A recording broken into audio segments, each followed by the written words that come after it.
Hi, I'm Al Gonzalez, and welcome to part 2 of our series called Driving Through Roseville. And today we're coming to you from Vernon Street, the historic heart of the city's business district. So, for a variety of reasons, many Roseville residents have never been down here, but take a closer look.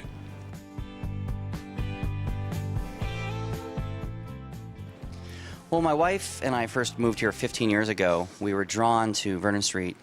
Initially, we're from back east. We grew up back east. And back east, every town has its historic main street that most towns have had a progressive plan to try and do improvements there and turn main streets into a center for art and for culture. And we thought, well, Roseville's got to have one of those too. We looked at Vernon Street 15 years ago, and pretty much it was dead. There was hardly anything happening here. And then you fast forward to about 4 years ago when we decided to open up a coffee shop in town somewhere. We were drawn to Vernon Street once again, and we saw that the city had this great plan for improvement down here. We saw other businesses were interested in opening up here, and we knew that this would be an ideal place to be able to do something where there'd be a great location that would gather people and would also highlight kind of the history of Roseville as well. And it's been a perfect location for us. In 1909, Vernon Street in downtown Roseville became the hub and heart of Roseville. From a gritty railroad town to the current vibrant historical location, Roseville has appealed to history buffs and shoppers alike who enjoy visiting the old and modern shops and restaurants. Downtown Vernon Street and historical Roseville have seen so much growth and changes through the eras and decades of the 1920s prohibition with delivery tunnels and speakeasies. The Eagles Hall was built in 1915, and people gathered for dances and cultural events. The Forlow Building and Roseville Theater Masonic buildings were built along with the department and grocery stores, auto shops, and service stations. Vernon Street was beginning to pick up life and vitality. While the Depression of the 1930s took its economic toll on Vernon Street and Roseville, federal programs and projects spurred the regrowth and prosperity of downtown Roseville, including the Citizens Bank of Roseville, J.C. Penney, the Veterans Memorial Hall, City Main Post Office, and expansion of the City Hall Annex. In the 1940s, World War II, Roseville sent 1,250 men and women to war, about 20% of the city population, and big band music was the beat of the decade. Well, I was born in Sacramento, but that was because there were no hospitals in Roseville. And I was born in 1927. I would say there was less than 5,000 people in Roseville at the time of I was growing up. I started in the Vernon Street School and then Roseville High School, and then a period of time in the Navy. And then I came back and went to Placer College, which is now Sierra College. Then University of Pacific, which then was College of Pacific. And then Sacramento State. I started at Woodbridge. It was the year that it was built. They didn't have kindergarten, it was first grade. Then Roseville High School. And I didn't go on to college. I was anxious to get out to work. And when I finished high school, I was sleeping in a lot, and my mother says, "You're never going to find a job in bed." Well, in bed one morning, the phone rang, and it was the bank manager looking for somebody to come to work. I says, "Well, when do you want me?" "Tomorrow." So I told my mother, I says, it wasn't too bad sleeping in. Vera took me to the reverse dance. Yeah. For our first aid. We were, I was in Spanish class and he was in mechanical drawing, and also. We could look at one another from the rooms. And I thought, well, I told my girlfriend, I says, I think I'll ask him to the reverse dance. And from there it's history. was just going to say, the We- rest is history. We went together 7 years before we got Couldn't married. afford to get married. The Tower Theater opened in 1940, which provided the beginnings of live theater entertainment, which is still enjoyed today. Have you attended a performance at the Tower Theater lately? It's a wonderful opportunity to support and discover your talented local neighbors performing Broadway style. Do you know when we were kids, we could go to the Tower Theater for 10 cents?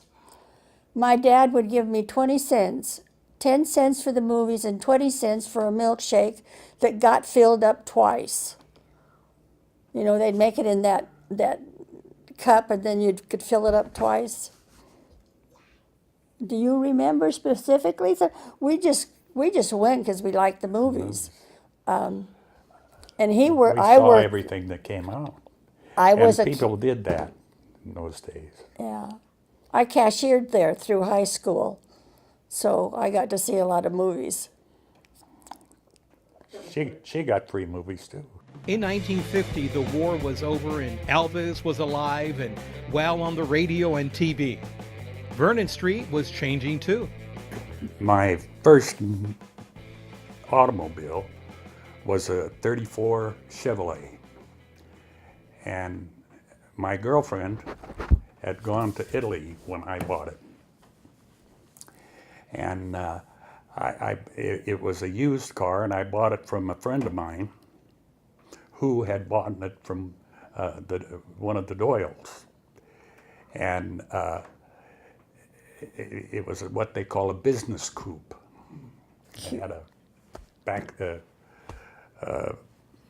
rumple seat in the back, but it was a nice car, and it had a roof that was canvas and tarred. But my first new car was after I had started to work in North Sacramento and had to commute back and forth. And my dad said he'd help me buy the car, and it was a Mercury, 1951 Mercury, and it was $900. My wife's uncle and a friend of his decided to run for the city council to try and eliminate the parking meters because they didn't think Roseville needed parking meters. And one of the criticisms of the parking meters was one of the police officers who rode around town in a three-wheeled motorcycle and checking all the parking meters. But also he stopped at each bar.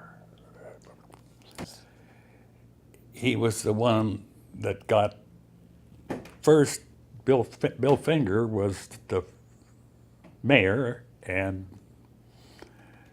my wife's uncle was second in charge. But when his term was over, then my wife's uncle was mayor, because they got rid of the parking meters the minute they were elected. That was the first thing that they did. The Washington Boulevard Seawell underpass defined the neighborhood south of the railroad tracks. Oh, let me tell you, Vernon Street used to have, well, to begin with, if you wanted to shop, you went to Sacramento. You took the bus. It wasn't called a bus then, it was the stage lines. But Roseville on Vernon Street had some nice ladies' shops. They had Ralston's and they had Bicknell's and they had Purdy's. Most every place we shopped was on the middle section of Vernon Street. We had a Wolfenroyer's Hardware. We had three, they were called drugstores. They weren't pharmacies. The furniture for our first house was financed by Miller's Furniture Store, and we paid no interest. We furnished the whole house. Carpeting, everything, furnished the whole house. And Miller's Furniture used to be, before it was a furniture, a grocery store. And L.B. Miller was the furniture, but his father was and we bought all of our groceries because we lived on Oak Street, which is right next to Vernon Street. But Miller's store, and the building is still there, incidentally. Somewhere over 40 years. In fact, when I moved in, the police only had one car.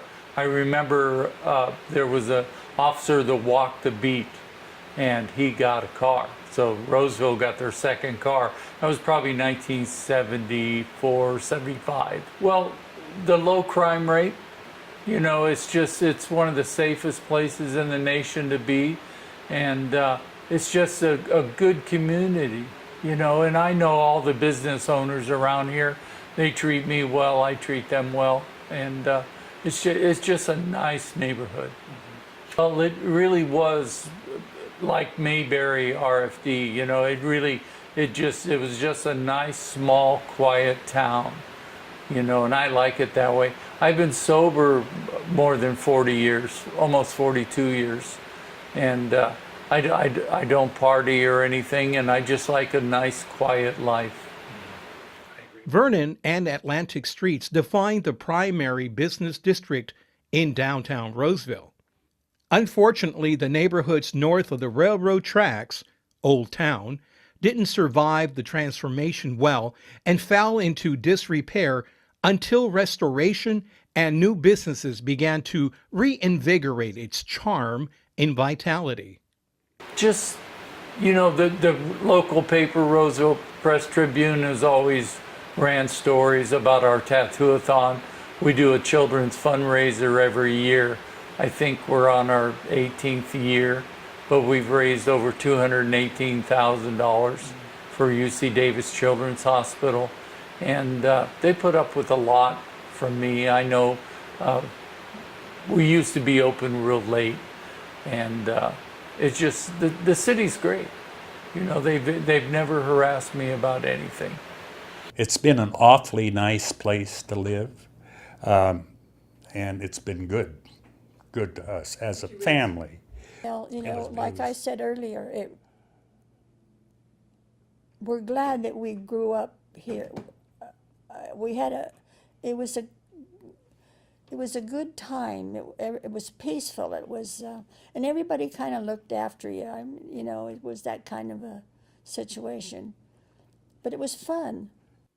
Additionally, the 1950s and beyond brought the Southern Pacific, their local operations, to Roseville, making it the largest and most modern rail terminal west of Chicago.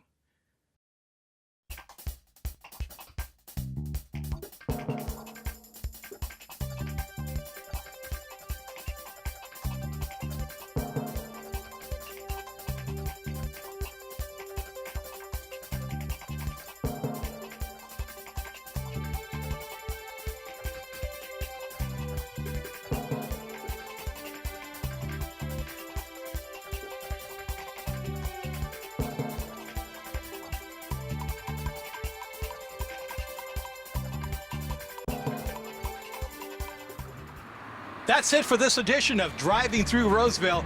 Do yourself a favor and check out Vernon Street and the nearby historic district. Come and see what you've been missing. I'm Al Gonzalez. Thank you for watching.